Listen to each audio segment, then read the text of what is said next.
Baiklah, kita mulai di semester 2 ini. Nah, ada lagi yang masuk 11 orang ya.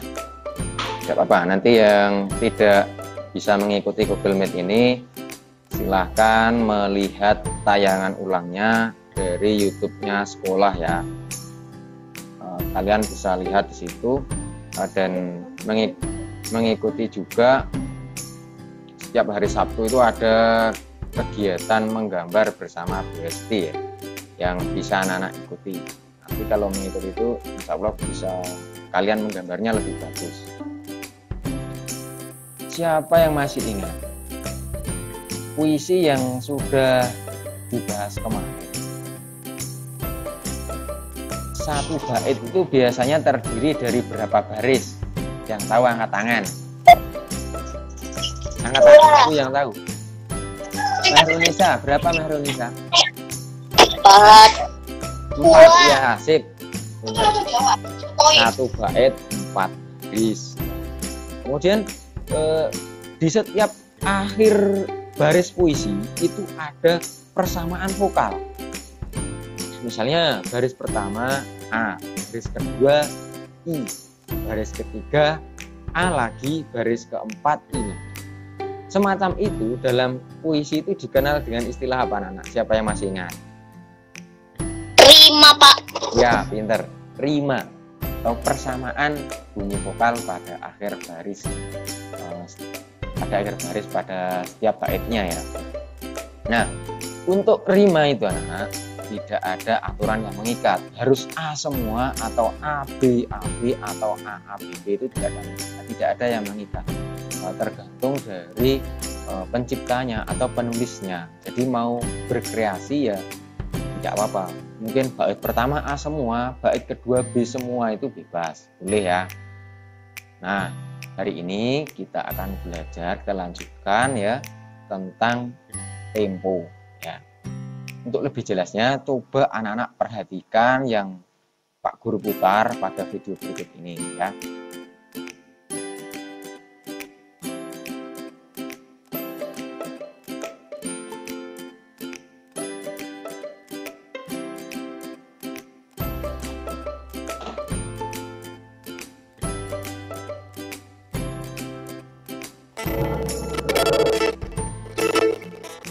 Assalamualaikum warahmatullahi wabarakatuh.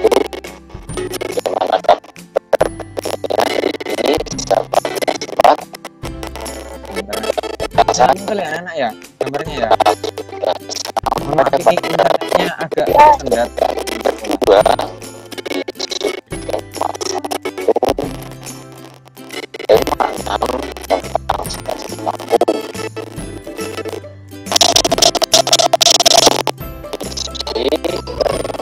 Terakhir siswa ya mengerjakan soal bagian yang menyiram bunga di halaman belakang rumahnya. Siti memelihara beberapa ekor yang selanjutnya dan jenis-jenis hewan yang ada di halaman belakang rumah Siti. Kira-kira hewan apa saja yang itu? Yuk, kita nyanyi.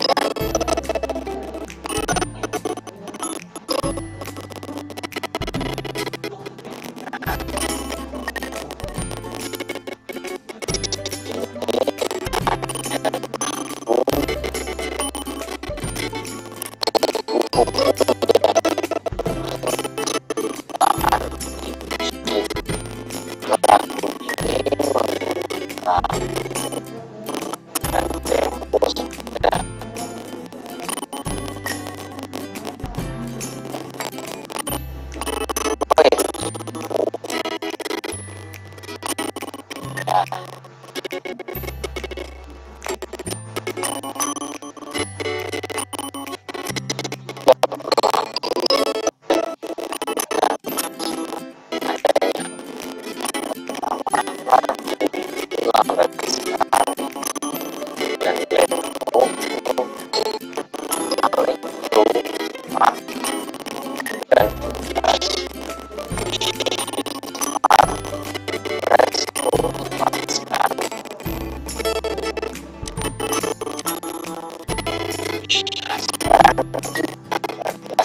salah satu alat musik yang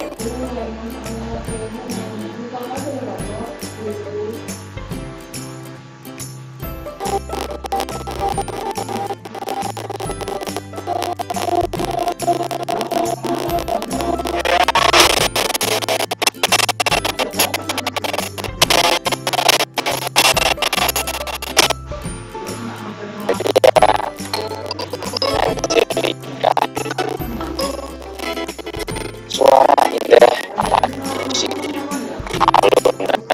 alunannya mendayu seakan serat mainnya inilah cita-citaku untuk mendapatkan apa yang itu cuma akan perjuangan.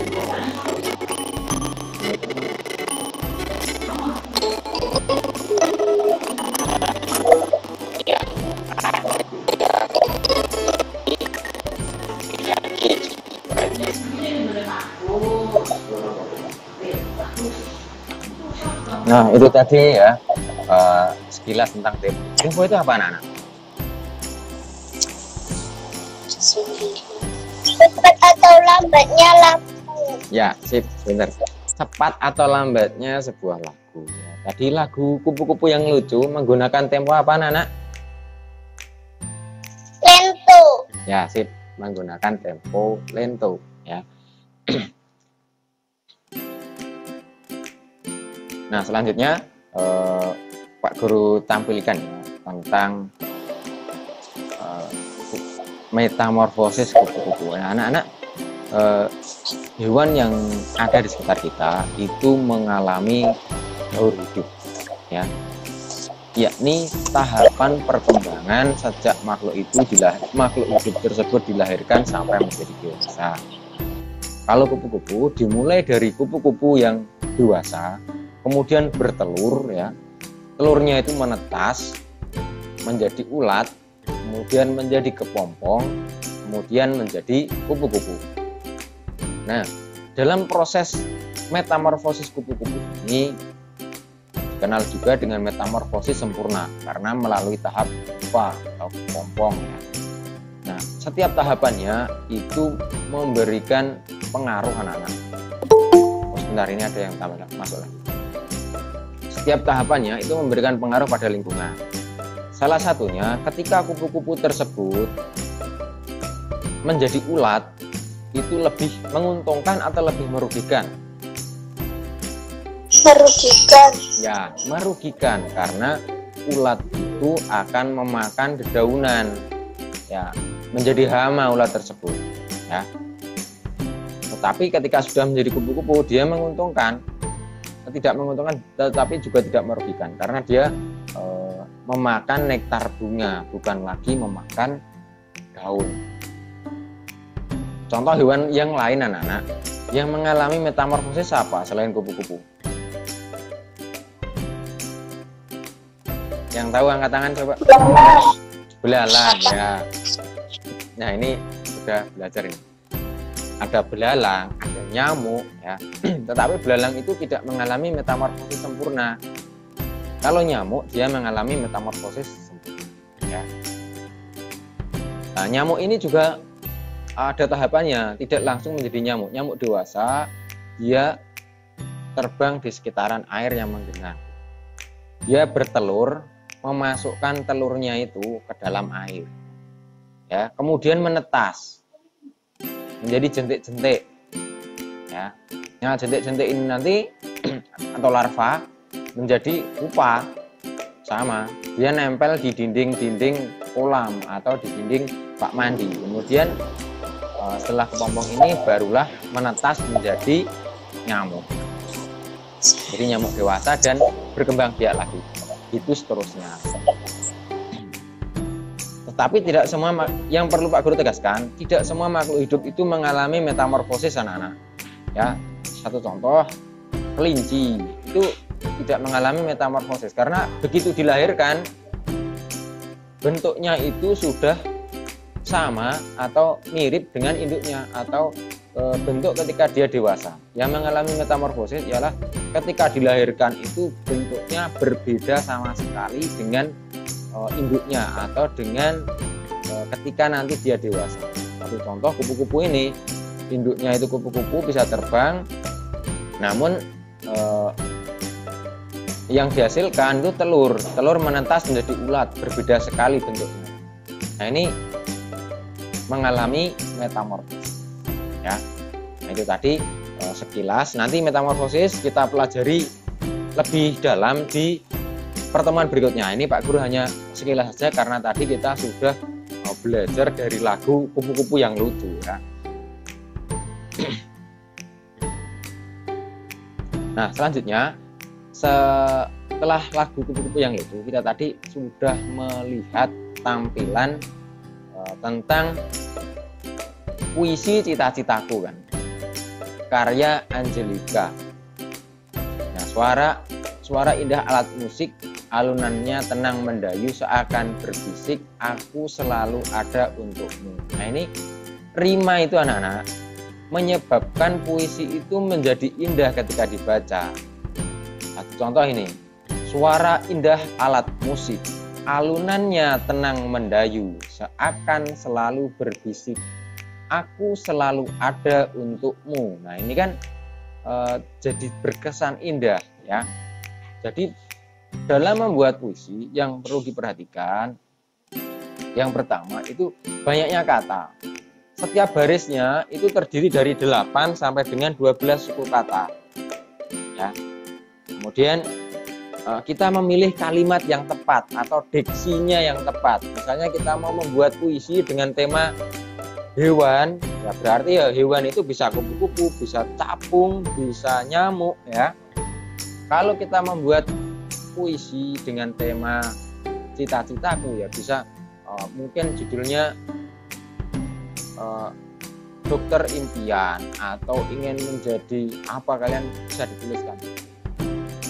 Di puisi karya Angelika ini tadi kan dia bercita-cita menjadi pemain biola karena begitu tertarik pada suara biola ya. Nah, ini biola ini termasuk susah loh anak-anak dipelajari kunci-kuncinya karena tidak seperti gitar. Kalau gitar kan pasti.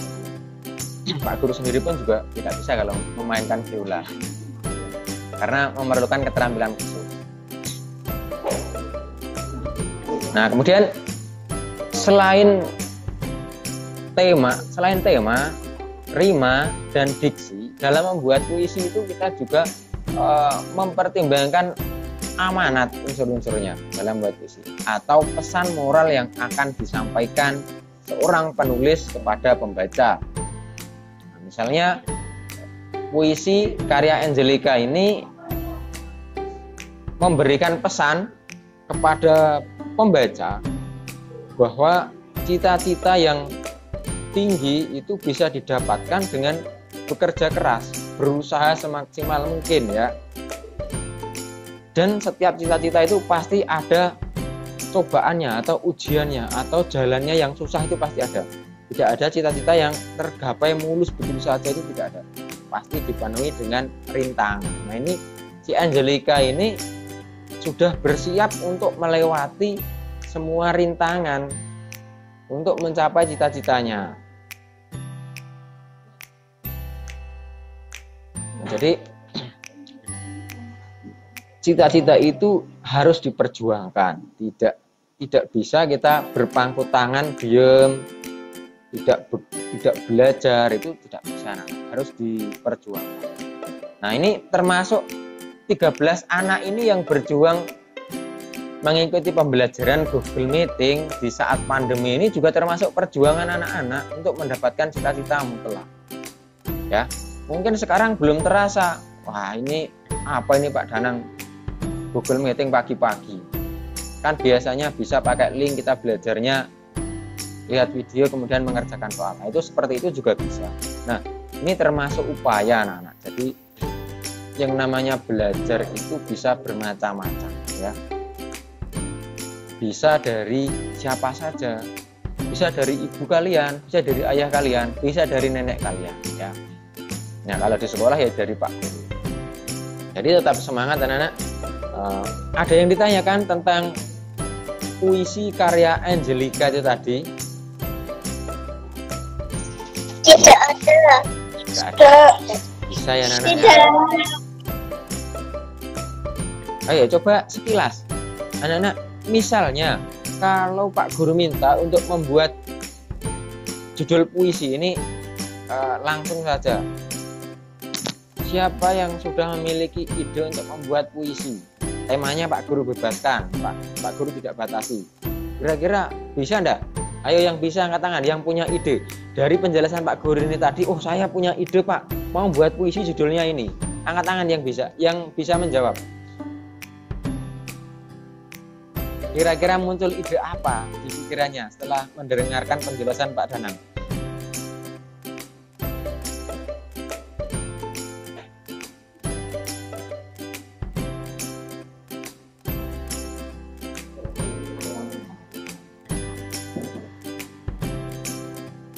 Ayo, siapa yang bisa? Mungkin punya ide membuat puisi?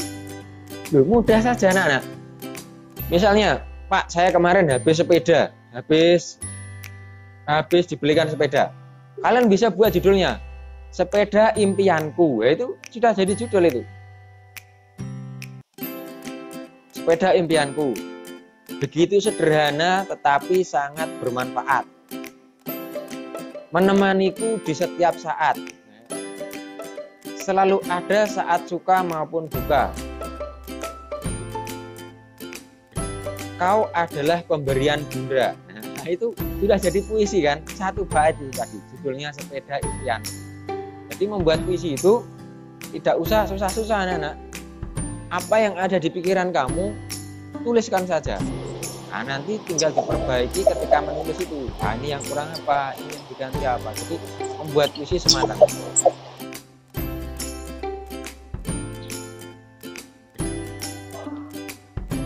Ada lagi yang ditanyakan mungkin tentang membuat puisi? Bisa ya? Nah, kalau sudah, coba jawab pertanyaan yang Pak Guru sampaikan. Tadi Pak Guru sudah menjelaskan tentang tempo dan rima ya. Selanjutnya makhluk hidup itu tadi, nah barusan Pak Guru jelaskan, mengalami metamorfosis. Ya, metamorfosis digolongkan menjadi dua. Metamorfosis apa saja, Nana? Metamorfosis sempurna dan tidak sempurna. Nah, metamorfosis sempurna dan tidak sempurna. Siapa yang bisa memberikan contohnya dari penjelasan Pak Guru tadi? Metamorfosis sempurna itu hewan apa? Metamorfosis tidak sempurna hewan apa? Tadi Pak Guru sudah menyebutkan contohnya. Metamorfosis sempurna kupu-kupu dan nyamuk. Ya, terus yang tidak sempurna? Tidak sempurna kucing dan kelinci. Iya, tepat. Sip, betul. Contohnya metamorfosis sempurna ada kupu-kupu, ada nyamuk. Yang tidak sempurna ada belalang ya. Ada kelinci, itu juga termasuk metamorfosisnya tidak sempurna. Udah ya Nana ya. Nah,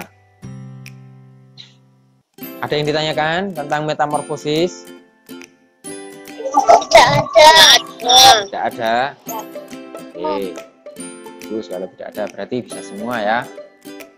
Itu saja. Nah, untuk penjelasan detailnya tentang metamorfosis kupu-kupu itu nanti kita bahas di pertemuan berikutnya ya. Jadi ini kita belajarnya tentang puisi dan tempo. Baiklah, selanjutnya ini ada 12 anak. Oke. 12 sama Pak Guru berarti 11 anak ya. Ya, enggak apa-apa.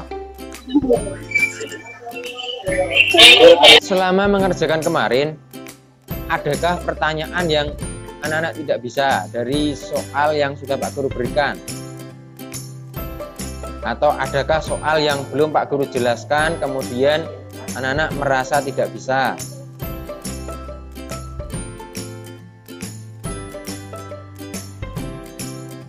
Bisa semua. Bisa semua, alhamdulillah, berarti tidak ada hambatan.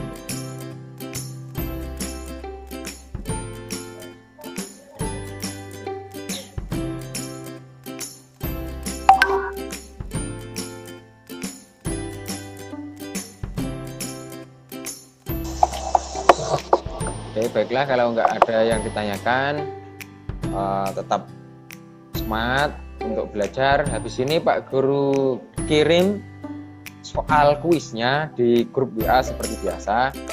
Nah, untuk yang tidak bisa mengikuti nanti bisa melihat di YouTube-nya sekolah ya, karena ini Pak Guru rekam, nanti Pak Guru upload di YouTube-nya sekolah. Kemudian untuk selanjutnya, setiap anak-anak mendapatkan kesulitan untuk ketika mengerjakan bisa tanya pada Pak Danang langsung ya. Jika ada kesulitan nanti Pak Guru tanya, Pak Guru jawab. Nanti kita bahas di Google Meeting berikutnya. Jadi ketika Google Meeting ini Pak Guru menjelaskan masalah atau soal-soal yang tidak terjawab atau tidak bisa, anak-anak tidak bisa, nanti bisa ditanyakan langsung Pak, nanti Pak Guru jelaskan ya. Sekian pembelajaran pada hari ini, Pak Guru mohon maaf bila ada salah kata. Wassalamualaikum warahmatullahi wabarakatuh. Waalaikumsalam warahmatullahi wabarakatuh. Terima kasih. Dadah, sampai ketemu. Dadah.